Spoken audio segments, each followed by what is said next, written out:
Hello YouTube watch lovers, and welcome to this latest watch review of my YouTube channel. So today I have something special for you.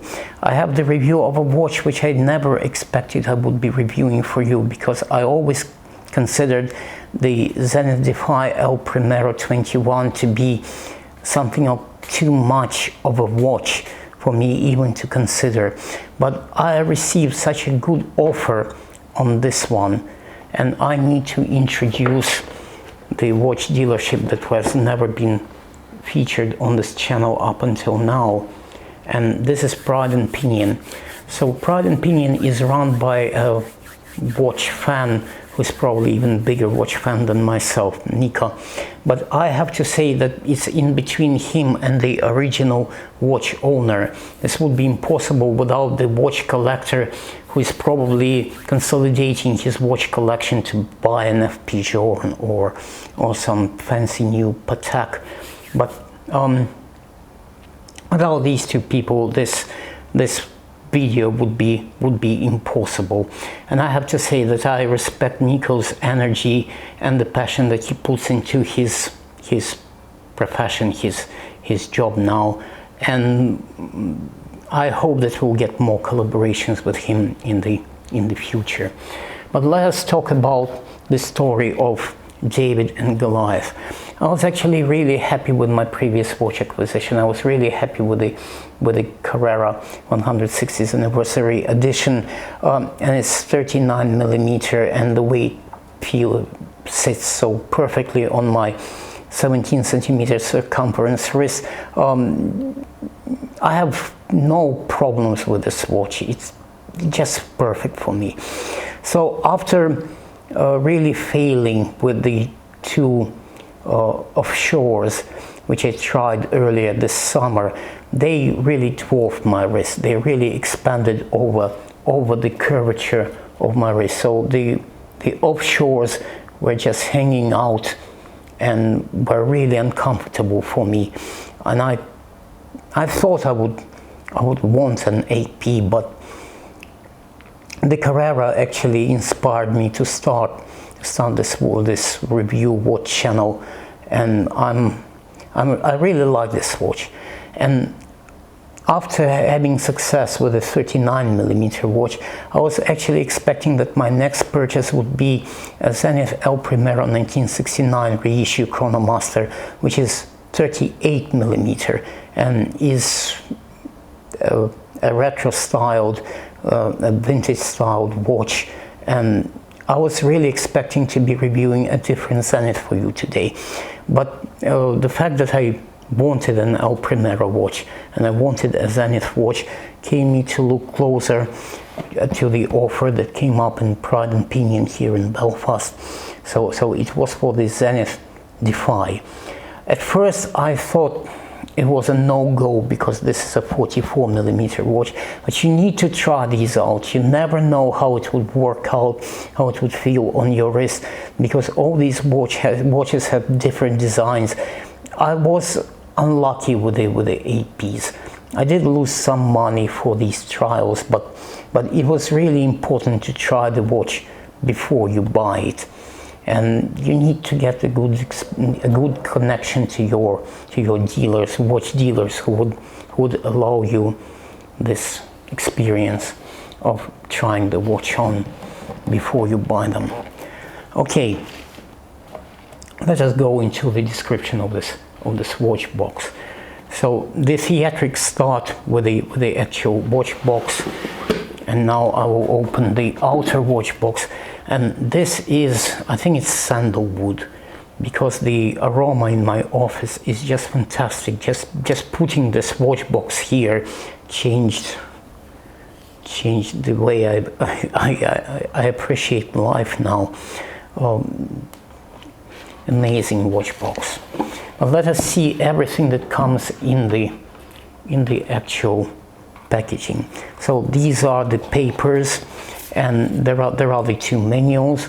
So most noticeably the one on caliber 9004, which I refer to as El Primero 21. So it's the 21st century El Primero, and I will show you the theatrics of this watch what this El Primero 21 actually means. There's a quick reference guide. So these are well designed, but we don't really read them. We just follow our instincts, and we follow the reviews of other watch collectors on YouTube in learning how to operate these watches. So this is the original Zenith warranty card, and it has the name which I need to hide of the original watch owner. So the important thing here is that the watch was originally bought on the 5th of October 2019. So it's a watch that just is less than a year old and probably was never actually worn in the time that it's been around. So the other documents that came with the watch, first of all, this is the one that slightly worries me, because it's a Zenith service card, and it says that the watch was first serviced on the 20th of November 2019. So this is very close from the purchase date. I don't understand why the watch had to be serviced so early, but the fact that it was serviced means that it's in top nick, it's top shape, and okay, it was serviced and Zenith did a good job. So this is the Pride and Pinion warranty card. So this tells me that Pride and Pinion would take care of if anything happens to the watch, they will deal with it themselves. So it's nice to get another warranty card on this watch. And finally, this is the chronometry test certificate. So this says that the two Swiss specialists have tested my watch, and these are the results. It really showed chronometer rated timekeeping in these tests. So this is the full set of papers. You couldn't get more here with this particular watch. So let us open the actual watch box. So it says Zenith since 1865, so a very well respected old Swiss brand. So this is the ta-da moment. Okay, here is the actual watch. So the theatrics of the Zenith watch box come if you remove this cover panel. You can see that the watch actually resides in a travel case, and this is a fantastic thing that Zenith have done with their watch boxes. So the watch sits in a leather travel case inside of the big wooden watch box, and this is the way it closes. You need to make sure that everything is aligned properly, and then it closes quite easily. And this is the travel case for the watch, so now it can go inside of my man bag or my travel bag and be very safe. But let us remove the actual watch. So it was very nice of Zenith to include this travel case, and I think it makes this just the best watch box available out there. So compared to the Hoyer, you can immediately see that the 44mm diameter case of the Defy makes this a significantly bigger watch than the Hoyer. So my most concern was how would this be on my wrist, because my expectation was it would be just too big for me. Surprise, surprise. So on my 17cm circumference wrist, and I need to find a good angle for my camera to show you how this watch sits on my wrist. So now you can see that there is not much clearance between the watch and the strap and the curvature of my wrist. So this means that the watch sits very comfortably and very good on my wrist.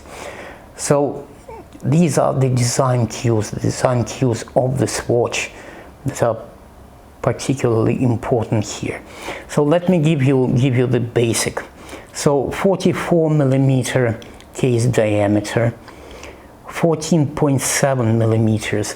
So it's not that tall on the wrist. It sits pretty nicely. I have absolutely no quarrels with the way it is on my wrist. Really comfortable, really good. So 49 millimeters lug to lug, but this is an integrated bracelet or integrated strap design.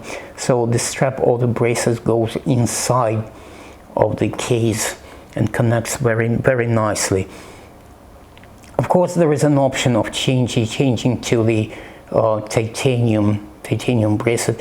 This is a titanium case of the watch, so grade 5 titanium case. You can see all the polished and brushed surfaces. This is a well designed. The guys in Zenith probably spent ages designing this Defy case.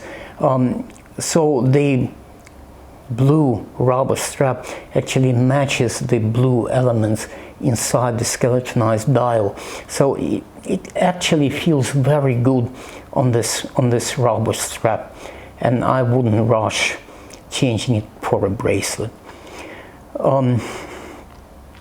So it has the Zenith El Primero movement, and I will go into the specifics of the movement, but here are the figures. So today Zenith sells this watch on the rubber strap with a ceramic deploying clasp. Zenith sells this watch for 10,200 British pounds, but this is brick and mortar costs.